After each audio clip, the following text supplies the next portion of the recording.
understand why you're doing this, understand where you're going, because growing a D2C brand, it takes over you. It ends up telling you what it wants to do. It's a growing baby. And if you don't have that discipline, if you don't have that control of, okay, where do I want to take it? Do I care about the revenue and not making profits, and what's truly important to you? Because there's going to be a lot of sacrifices along the way. Is it I value my family, but right now I'm growing this D2C brand, and I'm sacrificing the time with my family. So I really tell them, like, hone down on exactly why you're doing this, and how can you balance. And we a lot of people talk about balance, and I believe you can balance and you can have it all, but there's going to be sacrifices in the way. But always prioritize your health. Before we get started today, I want to give a brief word from our sponsors, Trust Spot. So, social proof drives sales. No one doubts it. I know for myself, I don't buy anything without reviews, but it's more than words on a screen. It's real experiences from customers via pictures and videos taken by your customer. This authenticity builds trust, which increases sales. So, TrustSpot automates the capture of your product reviews, text, photo, and video. TrustSpot captures it all. TrustSpot displays your raving customer reviews on your site to generate even more customers. So give TrustSpot a try and receive 20% off your first 3 months when you sign up at trustspot.io. That's trustspot.io. Just let them know that you heard about it on the D2C podcast. On with the show. Hello and welcome to the D2C podcast. I'm Eric Dick here with Kyle Guilfoyle, and today we are very lucky to have D2C icon Brenda Mendez here on the D2C podcast. Now, Brenda helped start Snow Teeth Whitening, a brand that's very near and dear to our heart, starting on the ground floor, doing everything from fulfillment, customer service, packaging, product dev, supply chain, to becoming the COO and pioneering the influencer marketing and big-time retail partnerships that have really helped accelerate Snow over the past several years. At the end of 2019, Brenda left and is now consulting and coaching entrepreneurs on their journeys in the space. I'm super excited to welcome Brenda Mendez to the show. How you doing? Really good. Thank you so much for the introduction. And thank you again for bringing all of us entrepreneurs to share our story with everybody else. We like to, yeah, no problem. We like to start with a quick hit and really get a sense of someone right away. What would you say is your specific zone of genius? Let's see. My zone of genius is figuring anything out. I just get in there. I'm a problem solver. I'm a critical thinker.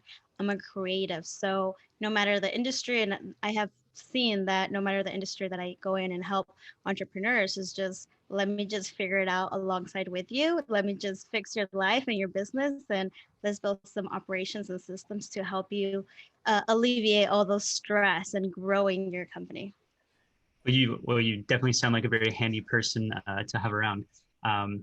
I'd love to just hear a Coles Notes version of your story and how you ended up where you are today. Could you tell us that story? Yeah, of course. So I ended up graduating from Arizona State University in 3 years. I have always been very academic driven and education, higher education. I speak to a lot of students now and I mentor a lot of them. But right after college, I went into the corporate world and I graduated with an accounting degree and went straight to the Big Four. And I was very, very grateful to be in that position because I come from a single mother raising 5 kids on her own. And so I know the struggle of working hard in entrepreneurship was not an option for us. So we had to go with the most guaranteed path. And that was accounting for me because you can't get rid of taxes or auditing. And so I went in there and I didn't stay long because I got to understand that I don't like the ceilings. I like to be very creative and again, figuring out things, and I need to be challenged. And I think because of growing up, my survival mechanism, I always want to dive into the challenges. And spreadsheets wasn't a big challenge for me. I mean, I got those spreadsheets down and crunched numbers, and I had the corporate card and the great salary. But after that, I said, let me take another deep into something challenging that's really going to help me grow. And I'm young, and sorry, mom, you have 4 other kids that can give you the guaranteed and help you out. And so I went into a marketing agency, and that's where I met my current partner, Josh, that we ended up helping a lot of entrepreneurs. And that was, again, like helping entrepreneurs. And we started doing what we preach in the marketing agency. And that is when we started Snow internally, working with a lot of e-commerce brands on our own. And that's when we said, let's just take a jump into working on those e-commerce brands, because clearly we're being validated by customers that love this product. And that was the beginning of also influencer marketing on social media, and that helped us out a lot. And from there, I just, again, figured it out, roll up my sleeves and got in the trenches, and grew that company along with my partner, and finding all these challenges, and going to retail and the suppliers, and working with product development, R&D, and really honing in to making the best teeth whitening system out there, that it's convenient, it is high end, it works, so everything aligned. And after that, I was in it since like 2016, so 4 or 5 years. And I would say I left in December 2019 because of the very burnout stage that I experienced taking it to retail. I mean, for the last 4 or 5 years, I worked 12 to 16 hours. I was in the trenches, I was helping, I was growing teams, my leadership skills developed, and I'm super grateful for that experience, the fast growth. But after that, I said, let me just go regain that passion that I had early on in building these brands. And again, I love the challenge. So I now help other entrepreneurs skip that curve, the learning curve, and not waste the millions of dollars that we did by learning that, and just going in and saying, oh, this is your growth period. Let me help you. Let me automate, make systems for you, operations. Let's work on a marketing campaign. And that's what I love doing right now. Very cool. What, like, so within your zone of genius of figuring these things out, what are the most rewarding things that you figure out, and what's one thing, like what's your best insight about that aspect? Let's see. I'm a little weird when it gets to figuring things out. The entrepreneur comes to me with all these issues, challenges, and I smile, and I get really excited because it's a puzzle for me. Again, I'm very analytical, and from my accounting background, I see a challenge, and I truly see how to break it apart, and I know how to manage stress very well. So I come in and it's a puzzle for me. So I break it up, and I see what needs to happen, especially in that growth period. So taking Snow from 0 to 1 million, 1 to 10, 10 to 30, 30 to like 100 million, you get to see all those gaps that they're not seeing, or like, hey, there's a better way to do so. And so I get really excited knowing that there's a solution for it. They can't see it, but I'm there to help them out. And I think that's the most rewarding part of working with entrepreneurs. That's awesome. I'd love to hear about what your top takeaways were from, taking Snow, to those sort of exponential levels of growth, and how you're applying those in your consulting practice. Growing a brand from the bottom, not knowing anything. I mean, I came in not knowing product development, and I just figured it out. I talked to suppliers. I worked with the reiterations, the back and forth, the communication with suppliers. So learning all that. And I would say it was a lot of learning, a lot of mistakes. I mean, Black Friday, I mean, I managed $1 million in one day just to like get this product out, and people don't understand the back end, and the warehouse, and how chaotic it is. And so learning all those little tad bits, and again, with taking it to retail, I had to redesign the whole packaging, because now the barcode has to be on the bottom right hand, 2 inches away from the corner. Like, those are the little details that you don't know. I didn't learn that in school. I didn't learn that in supply chain in college. So understanding what it took, now I come into these companies, and the biggest and the most important things that I took from just figuring everything out and running with a chicken with your head cut off is setting systems, understanding operations, and trying to see where you can automate, whether it's through a software or having perfect systems where somebody that can come in from, I don't know, China, not know a lick of English, but understand how these systems are placed so that you can grow. And so as you're trying to grow, if your foundation, if your pillars aren't strong enough, that house is going to fall. And so I always try to say, let's build these moats around your brand. So anything that comes, whether a competitor, whether it's somebody's trying to sue you, whatever it is, you have those strong foundations. And that starts with the fundamentals of operations and systems. So obviously there are tons of different systems, tons of different modes that any unique business could have. I'm wondering if you notice that there are specific systems or modes that a lot of businesses are missing, that you're like, you see that and you're like, yeah, damn, we're gonna pluck some low hanging fruit by building this and implementing this system. Have you ever have you seen this much in the space? Yes, so I sort of developed this framework, and it has been working a lot for whether it's a product, a service, or a person building their own brand. And what I love to see is how can we set up these system in order to grow and elevate your brand. So brand equity, do you have any IPs in place? Do you have your domain? Do you have your IG handle, whatever it is that will elevate your brand and create that brand perspective that people will associate with? So that's one pillar. The next one is community. How are you building that community? Whether it's how are you talking to your customers? Do you have them on a rewards or loyalty program? How are you building that loyalty with your customers? Is more about that retention and the follow up. So it's like, what is your follow up process? And I love going through the customer journey of every single company and say, let's see the gaps of where you're not converting. And instead of putting all these millions of dollars into this Facebook ads or the advertising, is like, let's again go back to the fundamentals of where is the gaps in that customer journey alongside. Totally. So brand, community, what can you give us the rest of the pillars?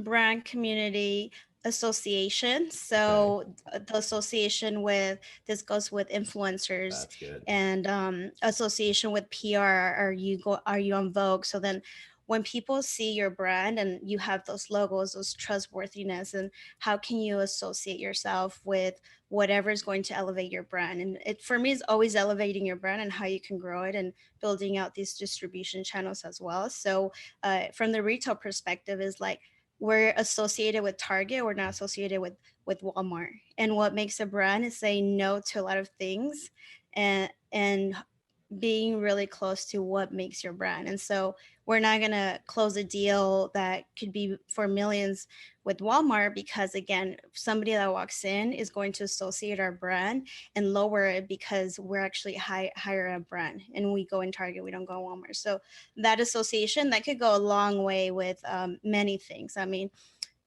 working with influencers too, is like, who are our customers going to see and associate us with, that makes sense. Again, like if you're having a teeth whitening product for $150 and somebody else tries to show it off, their following isn't going to understand the price point if it's the wrong customers or the wrong following. So we worked with Kim Kardashian. It's like, okay, obviously she's big and she's going to drive a lot of that, but we wouldn't work with somebody else that our brand wouldn't associate ourselves with, and is either lowering or hiring it. I would say there was probably a couple in there I've seen from some of Josh's presentations, a few influencers that were, what was the Beetlejuice? Is it? Yes, But that was an yes. interesting one because it was sort of playing against type and just, and everyone's humor and humanity came out in that a little bit, right? Mm-hmm. I thought But that it that all was really makes sense interesting. with the teeth. Yeah. Yeah, very cool. Yeah, totally. It's on brand, 100%. I wanted to just talk a little bit broader for a sec. Sorry, I shouldn't let you off the hook here. We got 3 of your pillars. Is there anything else? I think those are the top ones. Building your brand equity through Yeah, that's IPs awesome. and community and association. Very cool. I think that's super valuable for people to be able to think about that. And pillars, usually 3 pillars is usually the amount of pillars you want anyway. So in a good The structure. bars, so yeah. That's in a bar stool. That's right. I wanted to talk broader for a second about D2C. This is something I'm really interested in, and it's something with you having had so much amazing opportunity in this D2C space, and how really the opportunity is open to more people than people may realize. Like, talk a little bit about like what this whole like e-commerce evolution is sort of meaning to the world, do you think? I think it's a way to expand and get your product out there. It's a more convenient way to reach the masses. I mean, we're talking about brick and mortar and retailers where you actually have a physical capacity of how many people can come into your store. Where now we have the ability and the privilege to showcase our product online, and now we have millions of people going to your sites. Like, Yeah. that's incredible to me. And being able to put your message out there and talk to millions of customers, in the right way to do it, and you can do that simultaneously in multiple different ways, different channels. So I just think it's amazing. For sure, and we actually have quite a few coaches and consultants in the marketing space who listen to this podcast. You mentioned burnout being one of the factors that led you to sort of go out on your own. I'm wondering if you could take us back to that point and tell us if there were any other things that were going on for you that led you to take that leap. Yes, and I talk a lot about this, the mental ability to grow a brand like this at very fast pace. And for me, I would say understand why you're doing this, understand where you're going, because growing a D2C brand, it takes over you. It ends up telling you what it wants to do. It's a growing baby, and if you don't have that discipline, if you don't have that control of, okay, where do I want to take it? Do I care about the revenue and I'm making profits, and what's truly important to you? Because there's going to be a lot of sacrifices along the way. Is it, I value my family, but right now I'm growing this D2C brand, and I'm sacrificing the time with my family. So I really tell them, like, hone down on exactly why you're doing this, and how can you balance. And we, a lot of people talk about balance, and I believe you can balance and you can have it all, but there's going to be sacrifices in the way. But always prioritize your health. So now doing this on my own terms, and I'm in no rush to go back into burnout because I have that option. But it's about taking care of yourself, your mental health. And I develop, I told you I talk to a lot of entrepreneurs and college students, and I say, look for your 5 non-negotiables. And your 5 non-negotiables, and I talk a lot about time management. So it's like, blocked your 5 non-negotiables. Whether, what are you doing for your mental health? What are you doing for your emotional health? Are you meditating? Are you FaceTiming your mom? Because everybody's always busy to FaceTime their mom, but that's something that's filling up your cup. So what can you do to fill up your cup, to know that you are in control of your own life, and then take care of everything else? Because you can't take care of everything else if you can't take care of yourself.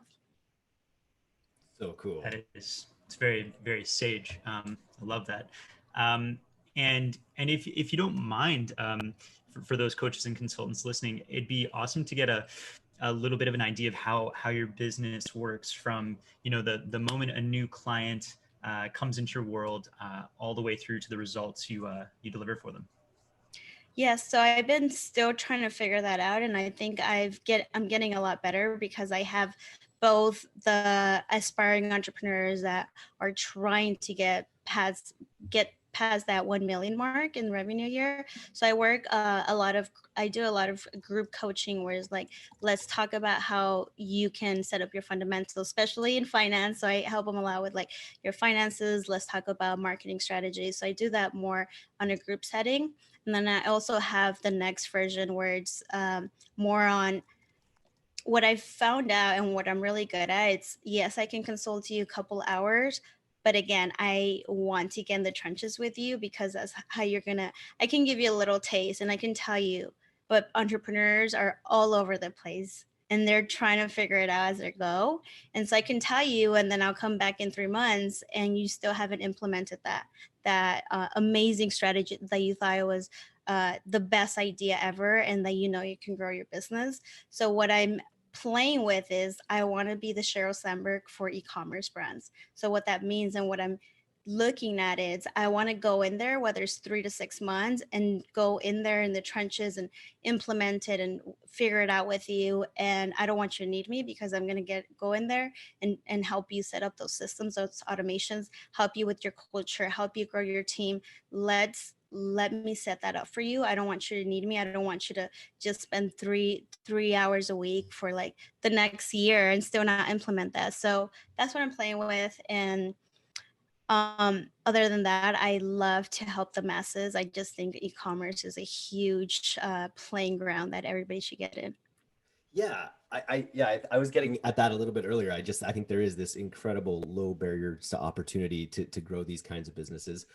Um, but I was interested in your consulting business as well, and how you're kind of figuring out these relationships, these idea of non-negotiables, where you're all about foundations and systems. And you mentioned something when you were talking about consulting, is that you're helping people with their lives as well. And so I'm interested, how far does a Brenda Mendez consulting go? Because if you're a chief executive or a founder and you have a lot of disarray in the way you're acting, you may not be able to scale. You may not have the right foundations to scale. So yeah, what do you think about that? Oh, I go as far as you want me to, and I have this ability there that I'm non-judgmental when I come in, and I want you to be vulnerable with me and trust me. And I've had times where I sit the wife down and the entrepreneur, because we understand what that looks like, and there's a lot of people don't really know how to communicate. Humans are very complicated. I'm very open. I'm very transparent. I'm very spiritual, and I say, this relationship has to, everything outside of your business has to be aligned, because it leaks into your business. Whether your relationship with your wife isn't going right, or your kids, or there's something internally. And I love to go to the core of the entrepreneur, and these warriors think they can do it all, but again, they're going to reach burnout. And so I come in, and again, I'm like the Wendy of the show Billions. Like, I see that, I see past the uncomfortable conversation, and I say, what is really bothering you? Because right now you're coming into the office and the employees can really sense that. And that's how you build that company culture too, is like, let's have, I just implemented a quarterly meeting for this company that's actually in the millions, and they've never really had a meeting. And it's like, let's get let's get each other together. Let's talk about the fires once a week that need attention, because as a founder, you're all over the place. And if you don't set boundaries, again, and you just like get dragged into all these meetings, into all these emails, you're all over the place. But I don't believe in busyness. I believe in being productive and efficient. And so it's like, you're gonna have to set boundaries on when your employees talk to you. And so I developed also a communication waterfall. And so what does that look like before everybody comes to you and tries to solve a problem? Is like, you're going to go to the Google Drive. If the answer is not there, you're going to go to the manager. If the answer is not there, you're going to look for it in Google. If it's not there.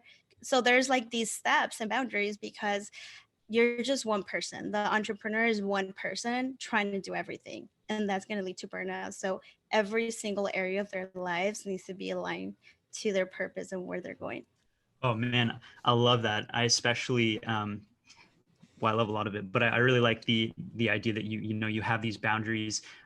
People have to take steps before they can have direct access to you. I love that. And actually, Eric and I we're studying this concept of who not how, which is championed by a fellow named Dan Sullivan, who you may know. But it's just great, because so often, we as entrepreneurs, we're always focused on how are we going to do this, how are we going to grow, how are we going to do X, Y, and Z, and the best answers come from looking to who. So yeah, Mm. I love that. And I'm wondering if you could tell us, again going a step back, more broad speaking, in the DTC space, particularly for coaches and consultants who maybe want to break into it, or even brand owners who'd like to possibly create a new brand. Do you think that there is a space that is most underserved right now in DTC, whether it's like customer journey or email automation, or what do you think?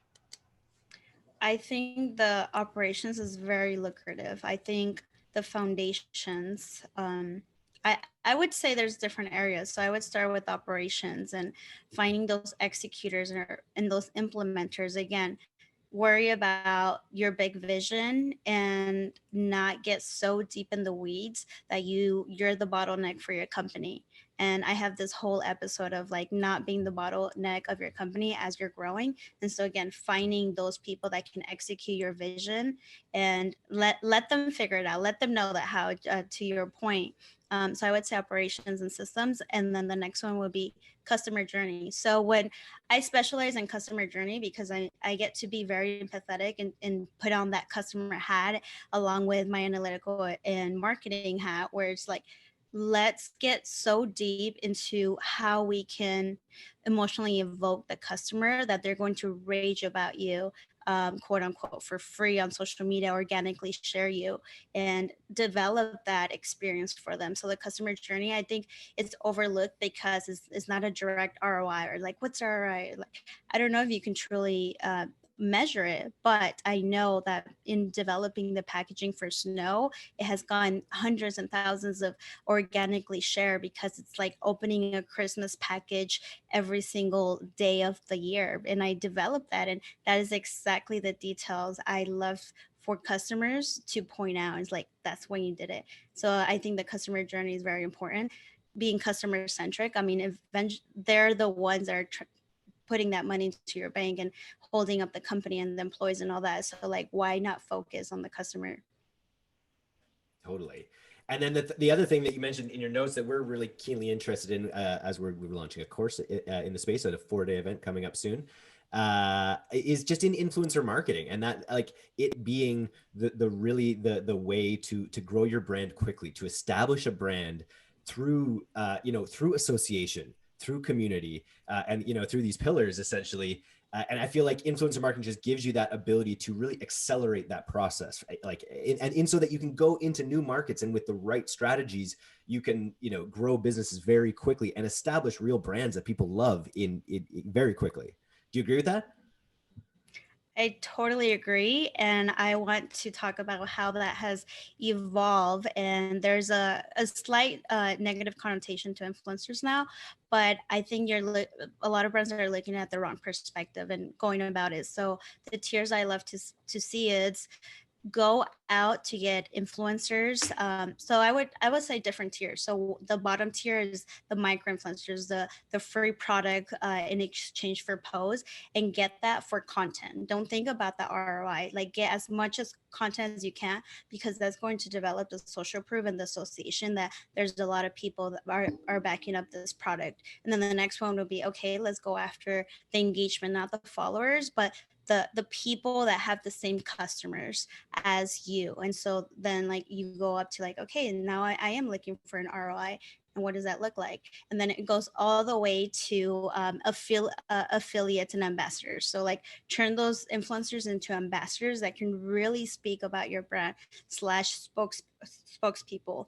And so then you go higher into like, oh, now is C type celebrities, and now you go to the top tier of that pyramid, and it's like your best spokesperson that's going to, people are going to like speak to that person and understand that that's who they're going behind the brand. And then your A-list celebrities, where it's like, oh, it might not get an ROI, but again, that's association with that celebrity and backing it up, is gonna tenfold. Interesting. Yeah, I've recently decided that Kanye is my I'm gonna get Kanye either as a client or as a reader of the newsletter, perhaps. But that's my number one goal. That would be a top association for me right now, especially after the Joe Rogan Yes. podcast. Yeah, I saw that too. Yeah, what did you think? It was great. I mean, he is definitely a creative and a rebel in a sense, but you know what? He's very on his own. It doesn't matter what anybody else thinks of what he says. That's what I really appreciated about it as well. Is I feel like we're in this time where there's all these systems that are kind of not working. There's new systems emerging, and to have people who are willing to be out there and be visionaries, I think is exactly what the world needs. And I think we're going to see more of it just because of all the chaos. What has the Yeah. last 6 months been for you? Like, must have been crazy to make this amazing this career move, and then have, in March, just in the spring, have the whole world kind of change in this uncertain way, but then to have it kind of everything take off like rocket fuel. What's this past 6 months been like? It has definitely been a roller coaster in all ways.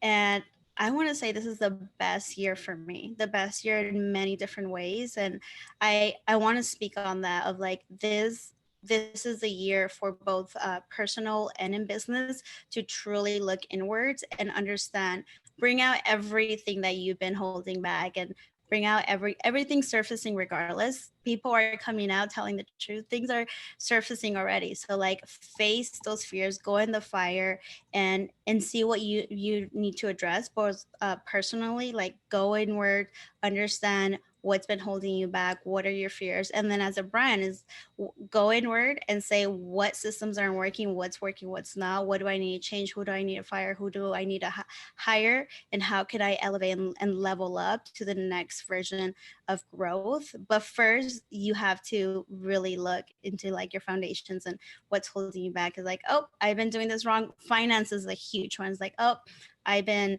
um offsetting my finances and now I need to like figure this out and like make sure it's clean for my next level of growth. Whether you're trying to get bought out, you're always going to have to come back to the things that you've been neglecting.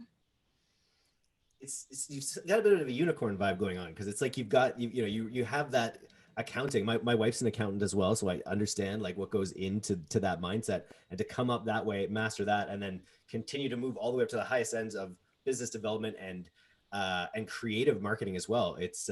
I look forward to kind of your next endeavors for sure. I know Snow probably in your time went through a number of subtle rebrands. I know that the core brand has always been the same. You mentioned something before about the move to retail requiring a bit of a rebrand, and I wanted to just see if you had any wisdom on rebrands as to like when a brand owner might need to start thinking about a rebrand, or when it's necessary, and then what steps do you take?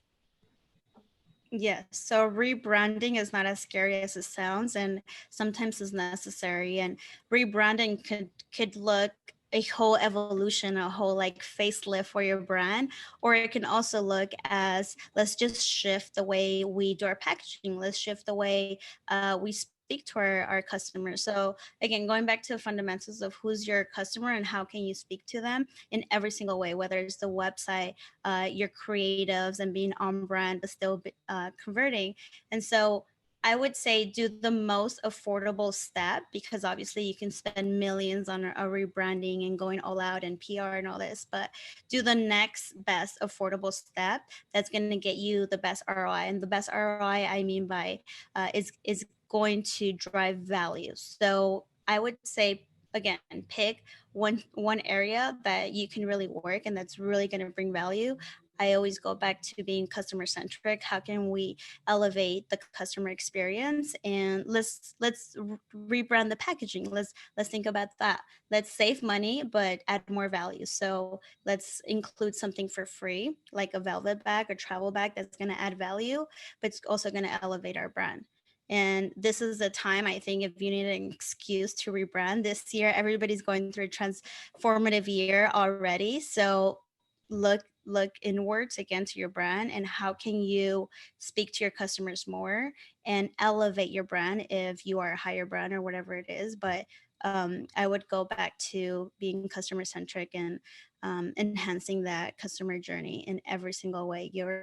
The way people land on your website, is it friendly? Where do you have a product that needs more education? Have a whole section on education. Do you need a whole testimonial section so people can really trust your brand? So that's what I would say. Love that. And so just a couple of questions to wrap up here.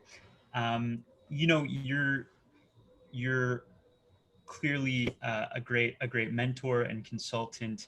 I'm wondering who's a consultant or a coach to you. Who are your mentors, and maybe any of your favorite resources. I'd love to hear about those. I would say my biggest mentor in this entrepreneur growth phase was my partner Josh, that really pushed me. And he does a great job of seeing your potential when you don't know it, and he places you in the best positions where it's very uncomfortable, but you grow. So I would give it up to him for being my best mentor in business. And now I have a lot of entrepreneurs that became friends I also consult with. So I would say my clients are, because I'm still learning. Again, they're giving me that challenge where I continue to learn. And I'm a huge advocate for personal development. So I consume a lot of content, whether it's podcasts, audiobooks. I mean, the principles, the book, and the way of the superior man. Like, I go super deep into personal development and learning all the time and putting myself in uncomfortable situations. So life is a big mentor of mine anyways.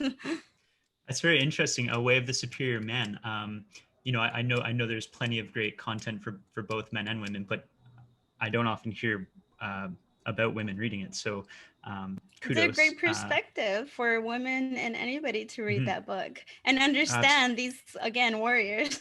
Yeah, Absolutely, absolutely. is it a stoic? Is it a book about I'm not familiar with it. Is it sort of stoicism?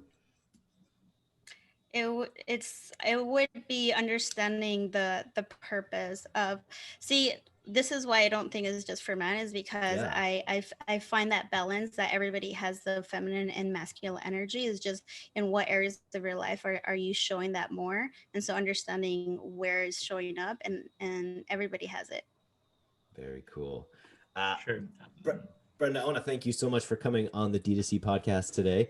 If my green screen doesn't want to support this at all, but we're just going to push it on right through. Everyone gets to see a little bit of my closet over there.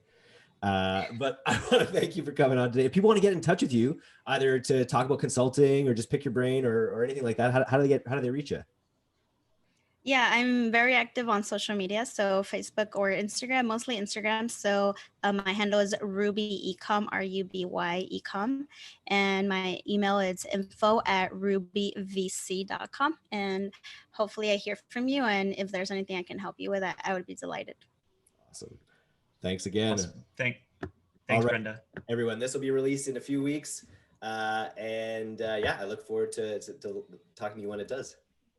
Yeah, thank you guys for having me. Okay. Bye, Brenda. Bye.